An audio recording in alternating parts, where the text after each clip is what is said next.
Именно по телевизия, всъщност. Тази среща не.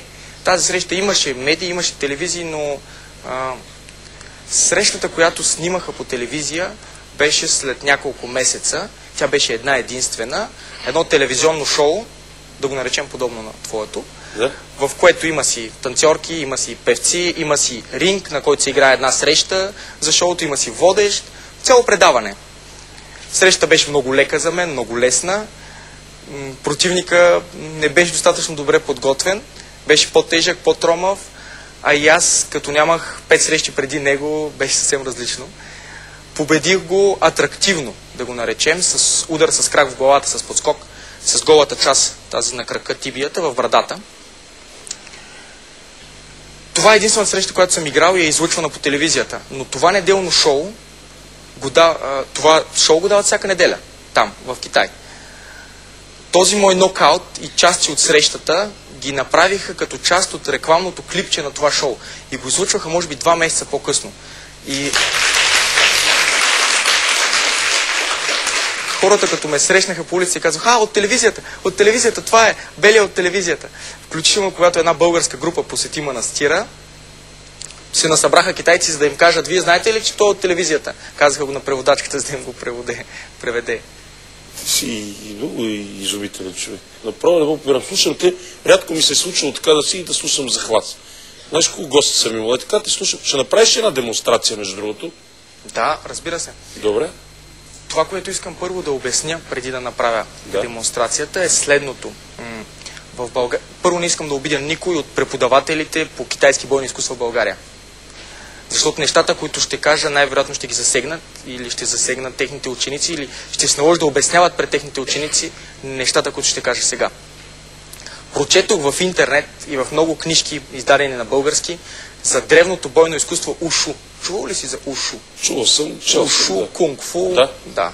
Винаги съм си мислял и аз не съм знал точно какво означава едното, какво означава другото. Попаднах на интересни форуми. Китайски бойни техники, древното ушу.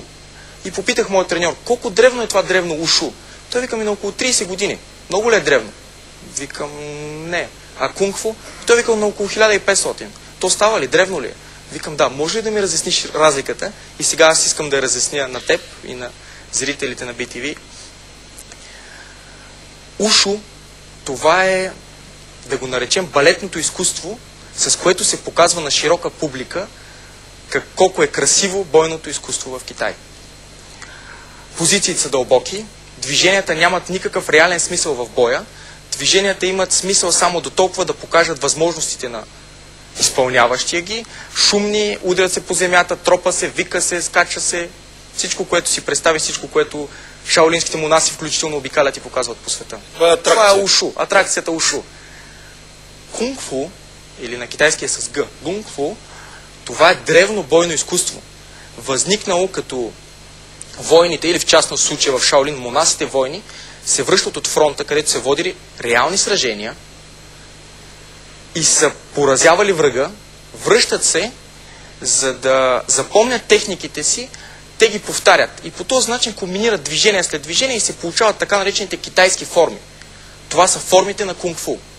В тези форми всяко едно движение има своят смисъл и всяко едно нещо е ръководено от физическото му значение и от душевното, от значението на движението на енергията чи в организма. Ще те помоля да станеш с мен за една съвсем кратка демонстрация по този повод. Аз съм 111 кг. Чудесно. Не съм трениран за китайски бой. Обърни се странично към мен, странично с рамото и гледаш към мен. По принцип, по време на бой не е желателно да се седи така, обръща се странично, по-малка площ за атака. Така, сега първо ще ти покажа какво означава ушу.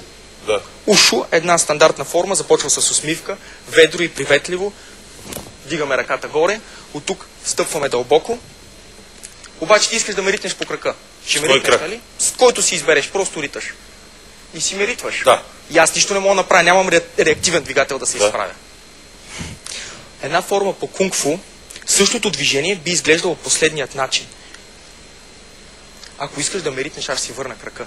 А освен това, стъпвайки тук, аз ще окажа лек натиск.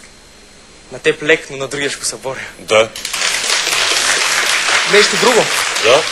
Енергията чи, която идва от корема, всяко едно движение е било свързано с свиване на корема и съответното изпъване и изкарване на цялата енергия.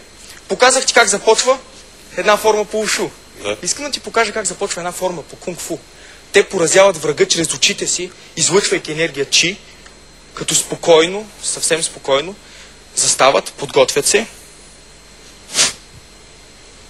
Те излъчват енергията през лицето си, излъчват енергията през очите си и поразяват врага. Те по тази причина си бръснали главите. Аз съм много добър в това. Да. С очите и с главата съм много добър. Не защото са били монаси. Не. Ще направиш ли някаква демонстрация? С Да. тази... Това какво е всъщност? Това е гум. Какво? Гум. Гум. Гум. Тояга. Добре. Първото, което ще демонстрираме, едни бавни движения от тайчи и след това Добре. ще покажем с тоягата. Ще помоля Евгений за музикален фон. Благодаря ви.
Моля някой да ми махне микрофончето. Че ти трябва микрофон? Бихте Да. ли му свалили микрофона?